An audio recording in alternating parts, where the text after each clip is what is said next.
My wife cheated on me at her company party, and I was standing 10 feet away when it happened. We'd been married for 11 years, and at that point, I thought I understood her completely. Not in a naive way, just in the way people do after years together. You stop questioning things because nothing has ever given you a reason to. You build routines, trust, a version of reality that feels stable enough not to examine too closely. Looking back, that was the problem. I stopped paying attention. The party was her idea. She said it would be good for me to meet her co-workers, put faces to the names she mentioned all the time. I didn't think much of it. It sounded normal. That's how most bad situations start. They don't feel like anything important in the moment. When we arrived, I noticed the atmosphere immediately. Not the place itself, but the people. The way conversations paused slightly when we approached. The way a few of them looked at me, then at her, then away again. It wasn't obvious enough to call out, but it was enough to register. Something felt off. I didn't react. I just stayed quiet and observed. That's when I noticed him. He wasn't introduced to me right away, which already stood out. Everyone else she knew made some effort. Handshake, quick conversation, something normal. But him. He stayed just far enough away to avoid it, while still being close enough to be part of everything. That kind of positioning isn't random, it's intentional. Eventually she walked over to him. I followed a few seconds later, not suspicious yet, just naturally moving through the room. By the time I got there, they were already mid-conversation, and the way they spoke told me more than their words. They didn't need to warm up. They were already comfortable. She introduced me quickly. Name, role, nothing personal. The kind of introduction you give when you're trying to move past the moment as fast as possible. He shook my hand, looked at me for half a second, then shifted his attention back to her. Not aggressive, not disrespectful on the surface, just dismissive. That's what stood out. Most people are careful in situations like that. He wasn't, because he didn't think he had to be. For the next hour, I stayed in the room, but out of their space, watching everything without making it obvious. The more I paid attention, the clearer it became that what I was seeing wasn't new. It wasn't two people crossing a line for the first time. It was two people continuing something they were already used to. Then it happened. Not in a dramatic way, not in a way anyone else would notice. But I saw it clearly. They stepped away from the group, just slightly, just enough to be out of direct view, but still inside the same space. He leaned in closer, said something I couldn't hear, and she smiled in a way I hadn't seen in a long time. Not polite, not social, personal. Then he touched her. Not by accident, not briefly, comfortably, like he had done it before. And she didn't move away. That was the moment everything became real. Not a suspicion, not a possibility, a fact. I didn't walk over. I didn't interrupt. Because once you see something like that, reacting immediately doesn't give you control, it takes it away. So I stayed where I was, watched a few seconds longer, and let the reality settle in completely, because I needed to be sure there was nothing left to doubt. There wasn't. At that point, I wasn't thinking about what they were doing anymore. I was thinking about what I was going to do next, and the decision I made in that moment wasn't emotional. It was final. I didn't go over to them. That's what most people expect, a scene, shouting, confrontation in the middle of the room. But the problem with reacting like that is simple. You lose control, and they gain it. Everything turns into noise, excuses, and people stepping in where they don't belong. I wasn't doing that. I stayed exactly where I was and kept watching, but now I wasn't trying to understand what was happening.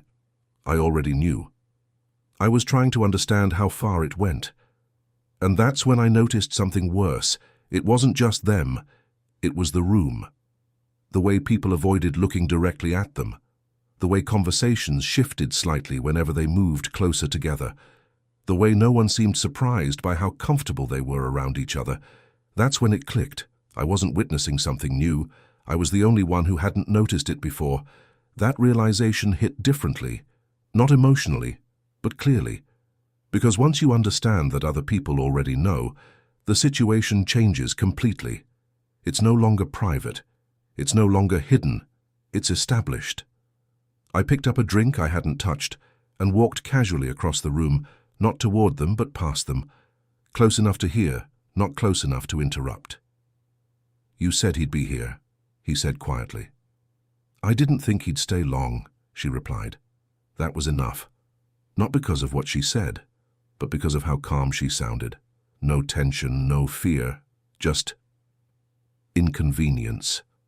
Like my presence wasn't a problem, just a detail they hadn't planned for. I kept walking like I didn't hear anything and stepped outside for a minute.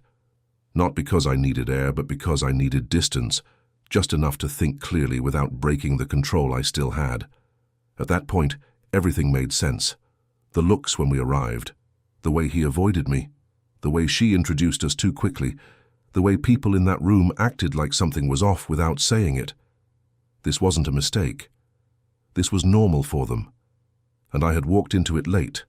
I stood there for a few seconds longer, then went back inside like nothing had changed. Same posture, same expression, same calm pace. That's what kept everything in my control. When I saw them again, they had already separated slightly. Not far, just enough to look appropriate if anyone paid attention, but I had already seen the version they didn't expect me to see, and that's the one that mattered. I walked over this time. Not aggressively, not fast, just directly. He saw me first. You could tell by the way his posture shifted, just slightly. Not panic, awareness. Like he suddenly remembered I was part of the situation again. She turned a second later. That same quick adjustment, that same controlled expression, but now I could see through it. "Hey," I said calmly. No tension, no accusation. Just normal. That confused them more than anything else could have, because they were expecting a reaction, and I didn't give them one. We stood there for a few seconds, exchanging nothing meaningful. Small talk, surface-level words that didn't matter, but underneath that, everything had already changed. Then I looked at him and said something simple. "You've been here before, right? Not a trap. A fact." He hesitated, just for a second, and that was enough. "Yeah," he said. "A couple times." That confirmed it. Not just work, not just events, my space, my life. He had already been part of it.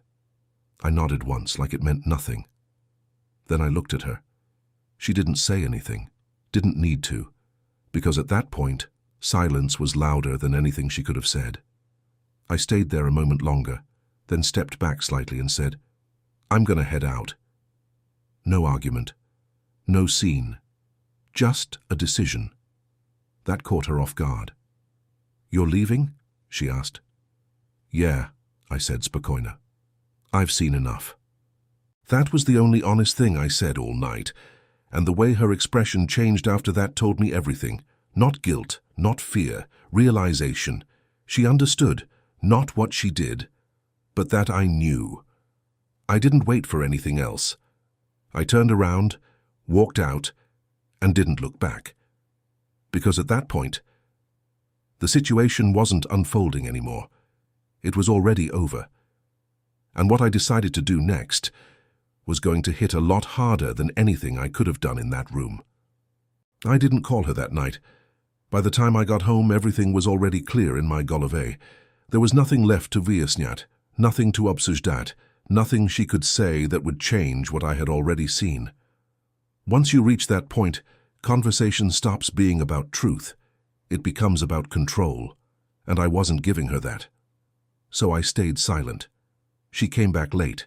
I heard the door open, slow steps, that brief pause people take when they're trying to read the room before they step fully inside. I was sitting in the living room exactly where she expected me to be, just not in the state she expected. "You left early," she said. I nodded once. "Yeah." No questions, no tension. That's what threw her off. She stood there for a second longer, like she was waiting for something else, an accusation, a reaction, anything she could respond to. But I didn't give her that. I just looked at her the same way I had looked at everything else that night, clearly. "You want to talk about it?" she asked. That's when I realized something simple. She still thought this was a conversation. "No," I said calmly. There's nothing to talk about. That changed her expression immediately.